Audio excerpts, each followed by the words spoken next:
So our guest this evening is a Canadian-based personal trainer and fitness professional from Sydney. Dibs Barisic-Sprem has a strong message when it comes to fitness and believes in being body positive, holistic and inclusive of various abilities.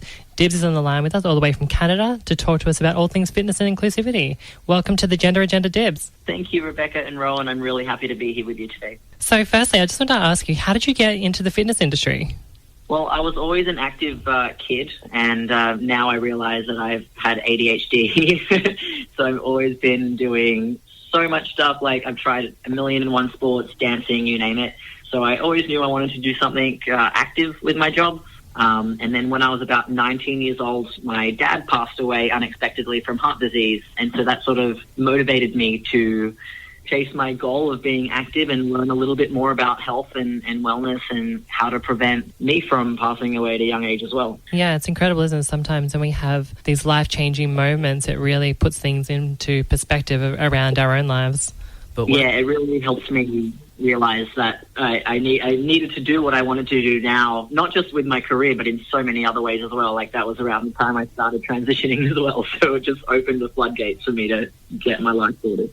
So when it comes to trans people, how have you found their experiences with fitness, especially group fitness? Yeah, well, I mean, I can speak from my own experience and sort of relay some of the stories that I've heard from my clients. There's a few overlapping factors there. Mainly, it's quite hard for trans people to join team sports that are above grassroots level because of all the hardcore rules around birth certificates and hormones and blah, blah, blah. But even at a grassroots level, it can be quite intimidating. Like, I played soccer for a women's team after I started hormone replacement therapy, and I carried my birth certificate with me to every game, which still said female, because I was so worried that someone would, say something or not want me to play.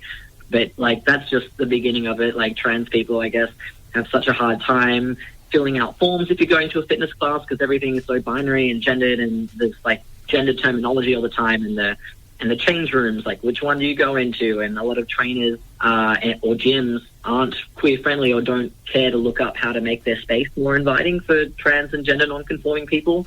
So there's quite a few hurdles there. So I guess I wanted to ask you, why do you, feel it's so important to incorporate holistic health with fitness, especially while we're in an experience such as a pandemic like COVID-19?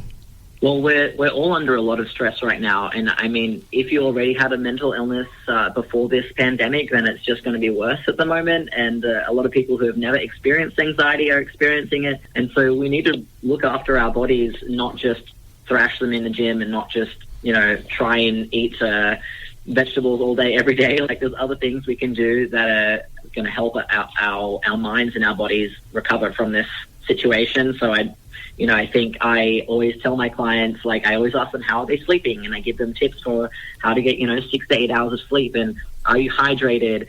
Are you practicing some sort of stretching or mobility or yoga exercise a few times a week? Are you getting your needs met? Are you socializing? Are you stimulating your mind with a hobby that you really like?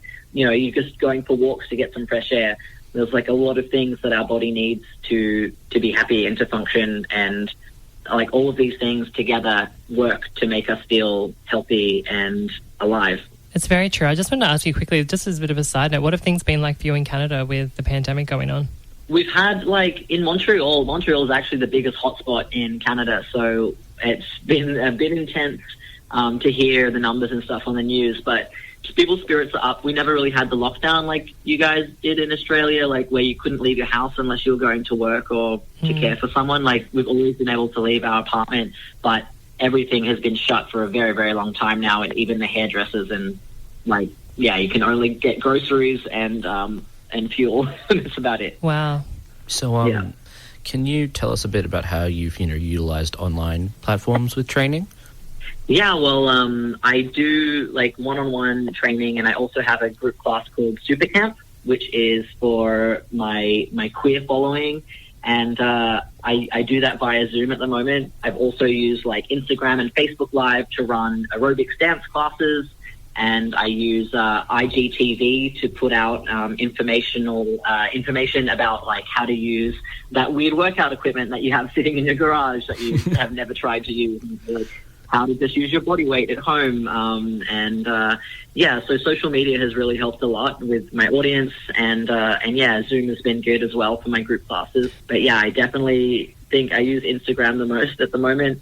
I've got a lot of a reach on there, and it's got some pretty cool features. I like the name as well, Super Camp. And when you mentioned aerobics, I'm like, that already sounds super camp to me. Yeah, it's pretty, like, I like it. It's very inclusive. Like, my main target audience is like beginner athletes or intermediate athletes or people who want to exercise without it feeling like exercise. That's me. That's my motto. Yeah, right. You want to have fun. So I was just going to say to you as well, I just want to know, you spoke a little bit about using holistic health and taking in like food and fresh air and all those sorts of things, but what are the comparisons when it comes to body positivity and diet? So I think body positivity and diet are two very separate things. And I just want to issue a content warning for anyone who's ever had an eating disorder for this topic. I've only recently come to terms with my history of disordered eating, and I think, I realize what diets are, and they're restricting, and we shouldn't be restricting. If anything, we should be adding. Like, if you can't poop, eat more vegetables so you can have fiber. If you feel hungry, have more snacks. If you feel sluggish, maybe drink more water.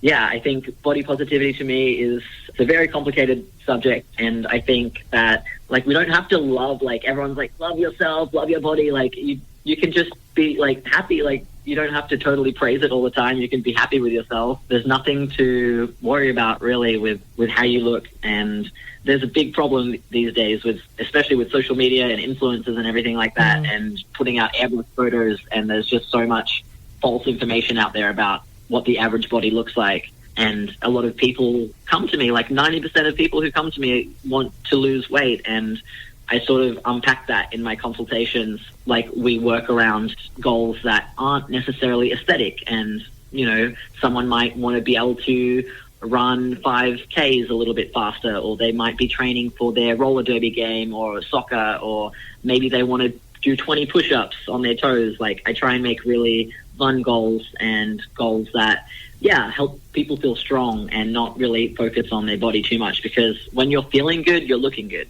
Yeah, definitely. And I think what you're doing is really incredible. There's not a huge amount of safe spaces when it comes to fitness and gyms for trans and gender diverse and non-binary people. So I think it's really great what you're doing. Yeah, I was Thank actually you. having a conversation with my sister about this, like, really recently. She was having an argument with my mum, who was an athlete, about, like, hey, policing food and all that kind of stuff. And so she's been doing all this research into it. And I remember we just had this conversation. It was like, why do we have, like, if you don't have to, like, be constantly on the I love my body so much thing. You can just be like, oh, it's a vessel that I live in. It feels good. I do healthy things. Like, you don't have to actually have an opinion. You can just, like, know how you feel in it, instead of having to have like looking at yourself from the outside. You have to, like, look from yourself from the inside and, like, be aware of, like, am I feeling healthy, rather than what do I look like, which I think can be really helpful. Like, what do I need? Yeah, I love that. Especially, what do I need, rather than especially if you're coming from a place of, like, maybe, like, self-hate. It's much easier to move into that space before you move into, like, I love what I look like. Like, it's very hard to jump that fence from I don't like what I look like to like overly loving it. I think it's much easier to sort of, like, sidestep into just sort of, like, not thinking about this right now because it is unimportant, because you're still putting the weight on importance, that, like, it's like what you look like is still so significant that you need to think about it all the time. And I think that's just a good thing, like honestly, like a mind trick to kind of get into, so then you can have, like, a more healthy idea of weight and looks and exercise and things like that. Dibs, I think you'll probably laugh at this. When I was younger and I used to go to the gym, it was a bit more of a fashion show for me, because I used to go with, like, a full face of makeup. I used to just kind of parade around the gym. I used to walk on the treadmill for a little bit, and then I'd kind of leave and get, like, a smoothie and then go home. Yeah, a lot of people are like that. Like, everyone does it. They just go and full face of makeup, or, like, blokes will go there and just flex in the mirror for 3 hours, and they're like, oh, I spend 3 hours a day in the gym. I'm like, but what did you do? Exactly. My programs are very efficient. Yeah, I'm like, you're in and out in 30, 40 minutes max. Go home and do whatever you want. Yeah, I was very much one of those girls people love to hate at the gym. So, what would be some of the best tips you have for folk or trans folk wanting to exercise at home? One of the biggest tips would be that you don't need to buy a lot of fancy equipment, and the basics always work. So you don't have to change up what you're doing too much, like basic squats, push-ups, and core work like planks and sit-ups. Like, you just need to practice those movement patterns and keep your mobility up. And there's lots of different ways to change the basic things. There's so many videos to follow along to on YouTube for all styles of fitness, whether you're into calisthenics or yoga or strength training. You can also watch my IGTV tutorials. Or you can always come to me for a custom program if you are just so overwhelmed with everything and you don't know where to start. You're going to have to create an app, Dibs, if you don't have one already. Yeah, no, it's on my, I've made my little vision board for what I want to do. And I've got like a lot of ideas. I just need to get a smart person to help me build my vision. Yeah. Definitely. And you mentioned that people can watch your videos and follow on Instagram, on IGTV, but also, who's your kind of captive audience? Who can access the fitness program, and how do they get involved? Yeah, so like I was saying before, my main client base are people who are brand new to exercise or intermediate athletes who want to diversify their training and maybe change up their program a bit.